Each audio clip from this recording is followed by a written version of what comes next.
고린도후서 3장 1절부터 2절까지의 말씀을 다 같이 봉독하시겠습니다. 우리가 다시 자천하기를 시작하겠느냐?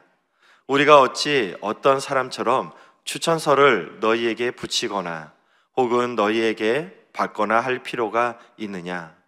너희는 우리의 편지라 우리 마음에 썼고 무사람이 알고 읽는 바라. 아멘. 저는 오늘 함께 봉독한 고린도후서 3장 1절부터 2절까지의 말씀을 근거로 해서 나의 추천서라는 제목으로 함께 은혜를 나누도록 하겠습니다. 여러분, 사람은 겉모습만 봐서 그 사람이 어떤 사람인지 알 수 없습니다. 그래서 10길 물속은 알아도 한 길 사람 속은 모른다라는 속담이 있는 것입니다. 어느 회사에서 직원을 채용하는데 이 겉으로 보여지는 모습만 보고 직원을 채용한다면 어떻게 될까요? 아무리 이력서를 뚫어지게 쳐다본다 해도 그 사람이 어떤 사람인지 그 됨됨이까지는 알 수 없다라는 것입니다.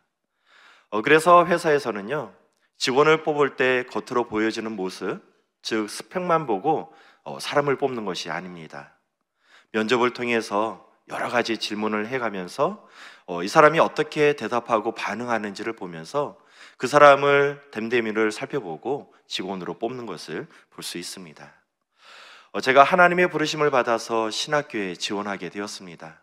그때 신학교에서 여러 가지 서류를 제출해라 이야기를 했었는데요. 그 중에서 섬기고 있는 교회 담임 목사님의 추천서를 받아오라 이런 서류도 있었습니다. 왜 신학교에서는 섬기고 있는 교회 담임 목사님의 추천서를 받아오라 말했던 것일까요? 왜냐하면요, 여러분, 서류를 아무리 쳐다본다고 해도 그 사람의 신앙이 얼마나 깊은지 그리고 또 그 사람이 어떤 사람인지 알 수가 없기 때문입니다. 그래서 교회를 대표하는 담임 목사님의 그 추천서를 통해서 그 사람을 판단하겠다 이야기를 하는 것입니다. 어느 교회에 신학생이 이제 신학교를 졸업하고 사역을 나가려고 했습니다. 그래서 담임 목사님에게 찾아가서 추천서를 하나 써달라고 이야기를 하게 되었는데요. 그런데 담임 목사님 눈에는 이 신학생이 너무나도 형편없었던 거예요. 신학생이 와서 이 추천서를 써달라고 하니까 추천서는 써줘야겠는데 도대체 뭐라고 적어야 될까 이 고민을 하셨다고 합니다. 그래서 딱 한 줄을 썼다고 이야기를 하는데요, 뭐라고 썼냐 하면은 써보시면 압니다 이런 글을 적었다고 합니다. 그 신학생 어떻게 됐을까요? 붙었다고 합니다. 그런데 안타깝게 3개월 만에 쫓겨났다고 합니다. 여러분, 그 담임 목사님께서 그 추천서를 써줬는데 그 쫓겨났다는 소식을 들었을 때 담임 목사님 마음이 어땠을까요? 굉장히 민망하지 않았을까요? 누군가를 추천해 준다라는 것, 이거는 굉장히 어려운 일입니다.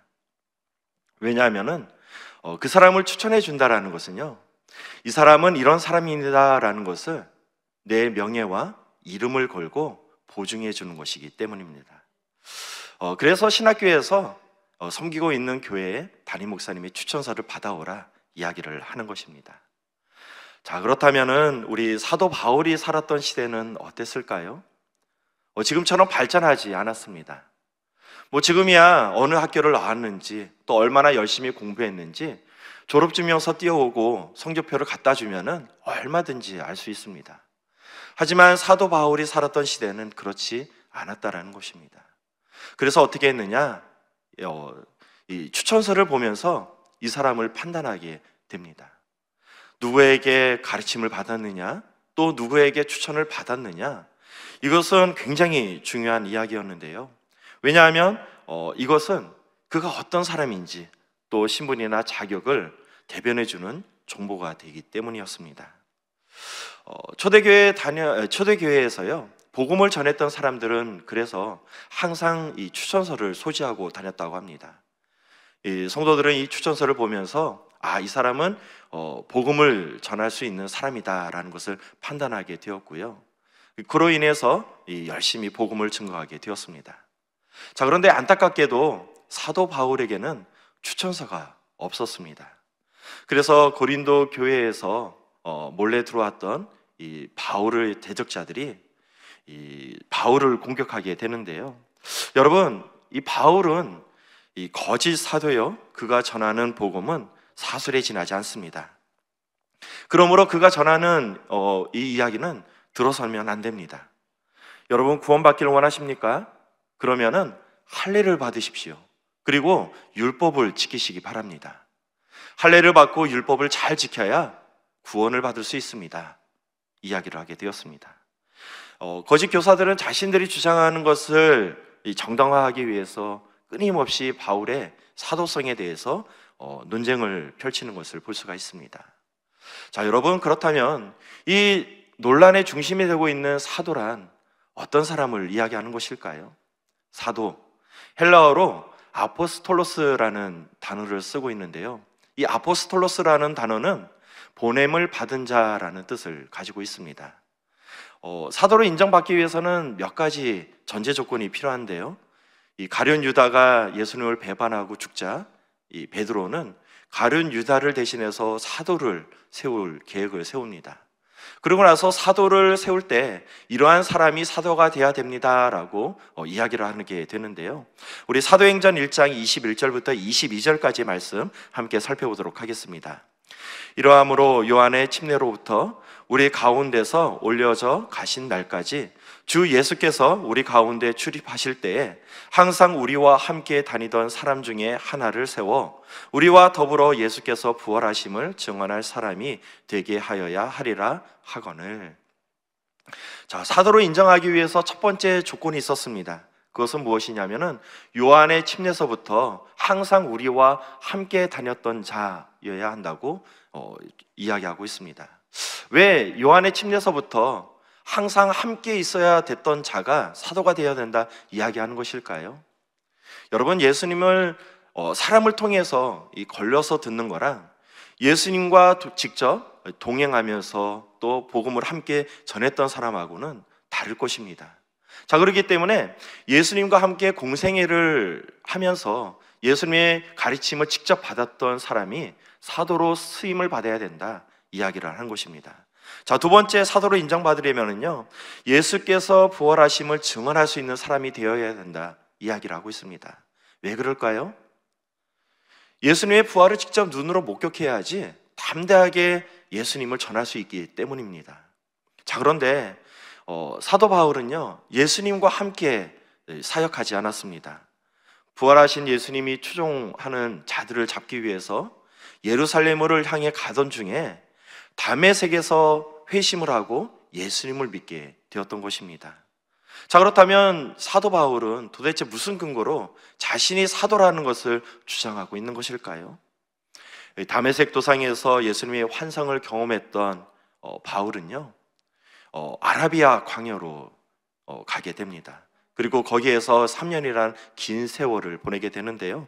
우리 갈라디아서 1장 17절부터 18절까지 말씀 함께 살펴보도록 하겠습니다.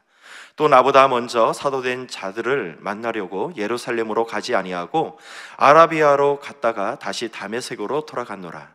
그 3년 만에 내가 게바를 방문하려고 예루살렘에 올라가서 그와 함께 15일을 머무는 동안, 안타깝게도 지금 사도 바울이 아라비아 광야에서 무엇을 했는지에 대해서는 이 성경이 기록하고 있지는 않습니다. 그런데 성경 말씀을 잘 살펴보면요, 아라비아 광야에서 사도 바울이 어떤 일을 했겠구나라는 것을 추정할 수 있는 자료가 있습니다. 우리 사도행전 9장 99절부터 20절까지 말씀 함께 살펴보도록 하겠습니다. 음식을 먹음에 강건하여 지니라. 사울이 다메섹에 있는 제자들과 함께 며칠 있을새 즉시로 각 회당에 가서 예수가 하나님의 아들이심을 전파하니. 바울은요, 즉시로 가서 예수님을 전파했다라고 기록하고 있습니다. 예수님에 대해서 알지 못했던 바울, 어떻게 즉시로 가서 예수님이 하나님의 아들이십니다라는 것을 증언할 수 있었던 것일까요? 이러한 것을 토대로 보면은요, 아라비아 광야에서 이 하나님의 가르침을 받지 않았나 그러한 생각을 추정할 수 있습니다. 사도 바울은 아라비아 광야에서 하나님의 말씀을 묵상하면서 기도했습니다. 그때 구약 성경이 결국 예수님을 증언한다라는 것을 깨닫게 된 것입니다. 그래서 다메섹에 도착했을 때 즉시로 예수님은 하나님의 아들이십니다라는 것을 주장할 수 있게 되었던 것입니다. 또한 사도 바울은 다메섹 도상에서 부활하신 예수님의 음성을 듣고 직접 사명을 받은 자입니다. 우리 사도행전 9장 3절부터 5절까지의 말씀 함께 살펴보도록 하겠습니다. 사울이 길을 가다가 다메섹에 가까이 이르더니 호련히 하늘로부터 빛이 그를 둘러 비추는지라. 땅에 엎드려져 들음에 소리가 있어 이르시되 사울아 사울아 내가 어찌하여 나를 박해하느냐 하시거늘 대답하되 주여 누구시나이까. 이르시되 나는 내가 박해하는 예수라. 바울은 예수님의 제자들로부터 가르침을 받지 않았습니다. 아라비아 광야에서 하나님과 독대함으로 예수님이 어떠한 분이라는 것을 깨닫게 되었고요. 그리고 부활하신 예수님을 만남으로 인해서 이방인에게 복음을 전하는 그릇으로 사명을 받는 그러한 사람으로 사게 되었습니다. 그래서 사도 바울은요, 이 자신이 사도라는 것을 주장하고 있는 것입니다. 그런데 요즘 이렇게 세상을 살펴보면요, 사도 바울이 살았던 시대와 별반 다르지 않다라는 것을 알 수 있습니다. 다른 여러 교회에서 목회자를 총명할 때 보면요, 그 기준이 얼마나 성령으로 충만한가, 이 사람이 진짜 하나님께서 기름 부으시고 세우신 자인가, 이것을 보는 것이 아니라 학벌이 어떤가, 또 학위가 어떤가, 그리고 또 경력은 어떤가, 이런 것을 기준으로 청빙하는 것을 볼 수가 있습니다. 물론 표면적으로 보여지는 것들도 굉장히 중요할 것 같습니다. 하지만 그것보다 더 중요한 것 있지 않을까요? 그것은 바로 진짜 그가 하나님께서 세우신 자인가, 성령으로 충만한 자인가, 이것을 살펴보는 것일 것입니다. 오늘 사도 바울은 말합니다. 고린도후서 3장 1절 말씀 같이 살펴보도록 하겠습니다. 우리가 다시 자천하기를 시작하겠느냐? 우리가 어찌 어떤 사람처럼 추천서를 너희에게 붙이거나 혹은 너희에게 받거나 할 필요가 있느냐?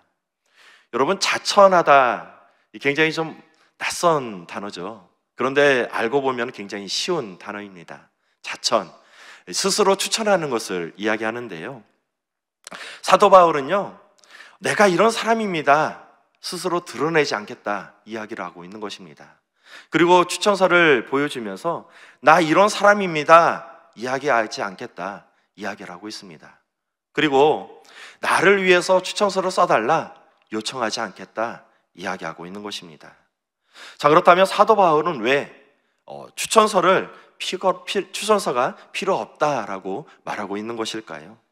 그것은 바로 너희야말로 내 추천서가 되기 때문이다 말씀하고 있는 것입니다. 그래서 사도 바울은 고린도 교인들이 그의 마음에 쓴 편지라고 이야기하고 있습니다. 우리 고린도후서 3장 2절 말씀 함께 살펴보도록 하겠습니다. 너희는 우리의 편지라 우리 마음에 썼고 무사람이 알고 있는 바라. 여러분, 편지를 쓰기 위해서는 여러 가지 도구가 필요합니다. 먼저 편지지가 있어야겠죠. 그리고 또 그 편지지에 기록할 필기 도구가 있어야겠습니다. 자, 그리고 하나가 더 필요한데요, 그것은 바로 편지를 쓰는 사람이 필요하다라는 것입니다. 사도 바울은 이야기합니다. 너희의 마음은 편지지다. 그리고 이야기합니다. 나는 그곳에 쓰는 필기 도구이다. 자, 그러면은 쓰는 사람은 누구일까요? 그것은 바로 하나님의 영이라고 이야기하고 있습니다. 우리 고린도후서 3장 3절 말씀 함께 살펴보도록 하겠습니다. 너희는 우리로 말미암아 나타난 그리스도의 편지니 이는 먹으로 쓴 것이 아니요 오직 살아계신 하나님의 영으로 쓴 것이며 또 돌판에 쓴 것이 아니요 오직 육의 마음판에 쓴 것이라. 오늘 사도 바울은요, 사람들에게 보일 추천서가 필요 없다라고 이야기를 합니다. 왜냐하면 고린도 교회 성도님들이야말로 이 자신의 추천서가 되기 때문에 그렇다라고 이야기를 하고 있습니다. 우리 마태복음 7장 16절부터 18절까지 말씀 함께 살펴보도록 하겠습니다. 그들의 열매로 그들을 알지니 가시나무에서 포도를 또는 엉겅퀴에서 무화과를 따겠느냐? 이와 같이 좋은 나무마다 아름다운 열매를 맺고 못된 나무가 나쁜 열매를 맺나니 좋은 나무가 나쁜 열매를 맺을 수 없고 못된 나무가 아름다운 열매를 맺을 수 없느니라. 사실 이 고린도 교회는요, 이 사도 바울의 아픈 손가락입니다. 이 고린도 교회는요, 이 사도 바울이 2차 선교 여행을 하던 중에 이 고린도에서 약 18개월 정도 머물게 되는데요, 그때 개척했던 교회입니다. 이 당시 고린도는 상업이 발달해 있었고요, 상업이 발달하다 보니까 여러 민족들이 어울려 살게 되었습니다. 여러 인종들이 어울려 살고 또 여러 문화가 복합적으로 있었던 곳, 그곳이 바로 고린도라는 지역이었습니다. 자, 이렇게 다양한 인종들과 다양한 문화가 함께 공존하다 보니까 고린도 교회는 그야말로 바람잘 날 없었습니다. 나는 아볼로에 속한 자다, 나는 바울에게 속한 자다, 나는 그리스도에게 속한 자다, 서로 당을 지으면서 하나 되지 못했던 곳이 바로 이 고린도 지역이었습니다. 이뿐만 아니라 고린도 교회는 성적으로 굉장히 타락했었는데요, 어떤 신자는 자신의 계모와 부적절한 관계를 맺고 그거로 인해서 교회가 큰 혼란에 빠지기도 했습니다. 더욱이 상업적인 도시다 보니까 이 소송 문제가 끊임없이 발생하게 되었고요, 이 소송 문제가 교회 안에서 해결되지 못하자 세상의 법정까지 가서 문제를 해결하는 것을 볼 수가 있습니다. 이 또한 거짓 교사들의 미혹을 받았던 이 성도님들은 이 자신이 개척했는데도 불구하고 사도 바울의 사도성을 문제를 삼으면서 그런 이 사도성을 문제를 삼기도 했었습니다. 하나님께서 주신 은사를 받으면서 그것으로 하나님 나라를 세웠던 것이 아니라 내가 받은 은사가 더 우월하다, 서로 자랑하며 지냈던 곳이 바로 고린도 교회였습니다. 사도 바울은 이런 고린도 교회를 위해서 매일 눈물을 뿌리면서 기도해야 했습니다. 그리고 고린도 교회에서 이런 문제가 있습니다라는 소식을 들을 때마다 눈물로 편지를 쓰면서 그들을 위해서 기도하면서 편지를 썼던 사람이 바로 이 사도 바울이었습니다. 여러분, 이렇게 편지를 썼던 것, 이것이 뭐였을까요? 오늘날 신약 성경의 고린도 전후서가 되었습니다. 자, 이렇게 눈물로 세웠던 교회, 이제는 사도 바울의 자랑이 되었습니다. 이 고린도 교회는 이러한 다양한 문제들을 통해서 신앙의 성숙을 이루게 되었고요, 그리고 또 고린도 교회 성도님들을 통해서 이 고린도의 지역에 많은 사람들이 예수님을 믿게 되었습니다. 또한 고린도 교회 성도님들은요, 자발적으로 연보를 모아가지고 어렵다는 예루살렘 교회를 도와주는 것을 볼 수가 있습니다. 자, 고린도 교회는요, 단순히 지역을 섬기는 교회가 아니었습니다. 복음을 전파하는 이 중심지로서 이 글로벌한 선교적 사명을 잘 감당했던 이 교회로 거듭나게 되었던 것입니다. 이런 고린도 교회는 바울의 자랑이 되었고요, 또 하나님의 자랑이 되었다 말씀하고 있는 것입니다. 여러분, 우리가 믿음을 가지고 살아간다는 것은 쉽지 않은 일입니다. 제가 하남에서 사역할 때 이야기인데요, 하남에는 김 권사님이라는 분이 계셨습니다. 어렸을 때 이제 결혼을 하셔가지고 식당을 운영을 하셨는데요, 식당을 운영하다가 어떤 분에게 전도를 받으셔가지고 예수님을 믿게 되었습니다. 이렇게 예수님을 믿고 교회에 나가다 보니까 그때부터 남편에게 핍박이 시작되게 되었습니다. 교회 나가다가 예배 드리다가 이제 걸리게 되면은 그날 엄청 두들겨 맞았다고 하는데요, 얼마나 심하게 맞았는지 한번 맞으면 일주일을 알아 누울 정도로 그렇게 심하게 구타를 당했다고 합니다. 그러던 중 어느 날이었습니다. 남편이 이제 술을 엉클하게 취해가지고 돌아와서 밥을 달래 그래서 이제 식사를 차려가지고 주었는데, 이 기분이 나빴는지 그 남편이 밥상을 엎으면서 굉장히 또 화를 냈다고 합니다. 자, 그런데 그 모습을 보면서요, 그날은 이상하게 다른 마음이 들더라는 거예요. 어떤 마음이 들었냐면은 남편이 그렇게 불쌍해 보이더라는 것입니다. 사탄마귀에게 눌려가지고 저렇게 사탄마귀에게 끌려가는 모습을 보면서 저 사람 참 불쌍하다, 이러한 생각이 들었다고 합니다. 그날부터 남편을 볼 때요, 믿음이 믿지가 않았대요. 그래서 어떻게 했냐면은 진짜 진심으로 남편을 섬기게 되었습니다. 남편이 밥 먹다가 상을 엎어버리면은 다시 따뜻한 밥을 지어가지고 다시 남편에게 바치게 되었고요. 그리고 남편이 출근할 때 보면은 비가 오나 눈이 오나 항상 정류장까지 바래다 주면서 마중을 했다고 합니다. 이런 모습을 보면서 먼저 자녀들이 변하게 되었습니다. 그런 핍박이 있는데도 불구하고 한결같이 남편을 섬기는 모습을 보면서 진짜 우리 엄마야말로 그리스도인이야 라는 그러한 고백을 듣게 되었고요. 그리고 수년이 흐른 뒤에 남편도 조금씩 변화되게 되었습니다. 제가 갔을 때는요, 이제는 마음껏 교회를 다니게 되었고요. 그리고 마음껏 또 전도도 하면서 봉사도 할 수 있었습니다. 이렇게 열심히 예배를 드리고 봉사하시는 이 집사님을 보면서 제가 이제 권사님 되셔야 되지 않겠습니까? 고면을 하게 되었습니다. 그리고 이제 권사를 준비하게 되었는데요, 남편분이 그렇게 기뻐하셨어요. 그래서 자신이 그동안 꼬부쳐뒀던 그 돈을 모아가지고요, 감사헌금을 내게 되었고요. 그리고 또 감사하다고 성도님들을 향해서 이 떡을 맞춰가지고 대접하는 것을 보게 되었습니다. 그리고 결국 몇 년 전에 그 권사님에게 연락이 왔는데요, 남편분이 결국 교회에 나오셨다라는 이야기를 듣게 되었습니다. 사랑하는 성도 여러분, 여러분 추천장에는 뭐가 기록되어 있나요? 모진 핍박에도 믿음을 지켰던 우리 김 권사님, 하나님의 큰 자랑이 되지 않았을까요? 세상에서 어느 대학을 나왔는지, 또 어느 직장을 다니고 있는지, 또 어떤 학벌이 있는지, 이러한 스펙 그렇게 중요한 것 아닙니다. 그것보다 더 중요한 것이 있는데, 하나님께 인정받는 삶 살아가는 것, 그것이 훨씬 더 중요하지 않을까요? 시편 기자가 고백합니다. 주의 궁정에서의 한 날이 다른 곳에서의 첫날보다 나은즉 악인의 장막에 사는 것보다 내 하나님의 성전의 문지기로 사는 것이 좋사오니. 한 번뿐인 인생입니다. 하나님께서 인정하는 삶을 살아가시기를 주님의 이름으로 축원드리겠습니다.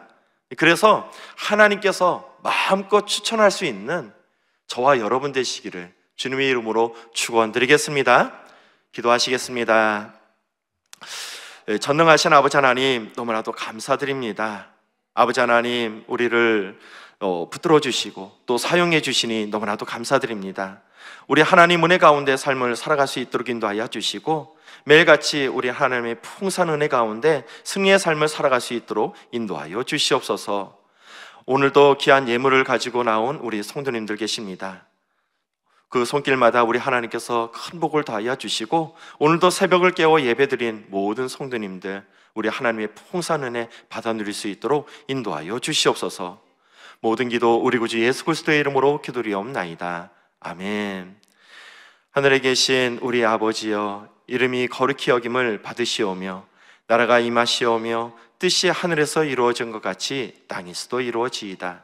오늘 우리에게 일용할 양식을 주시옵고, 우리가 우리에게 죄 지은 자를 사하여 준 것 같이 우리의 죄를 사하여 주시옵고, 우리를 시험에 들게 하지 마시옵고 다만 악에서 구하시옵소서. 나라와 권세와 영광이 아버지께 영원히 있사옵나이다. 아멘. 오늘 귀한 말씀을 허락하신 우리 하나님께 영광의 박수 올려드리겠습니다. 자, 이 시간 우리 하나님께 기도하는 시간인데요, 나라와 민족을 위해서 함께 기도하시길 바랍니다. 그리고 우리 교단을 이끌어 가시는, 다시 시도하십시오. 죄송합니다. 우리 교단을 이끌어 가시는 우리 이용훈 대표 총회장님 사역을 위해서 함께 기도하도록 하겠습니다. 그리고 우리 교회를 이끌어 가시는 우리 황선우 담임 목사님 사역을 위해서 기도해 주시고, 또 주의 종들과 또 선교지에서 열심히 선교 사역을 감당하고 계시는 우리 선교사님들을 위해서 함께 기도하도록 하겠습니다.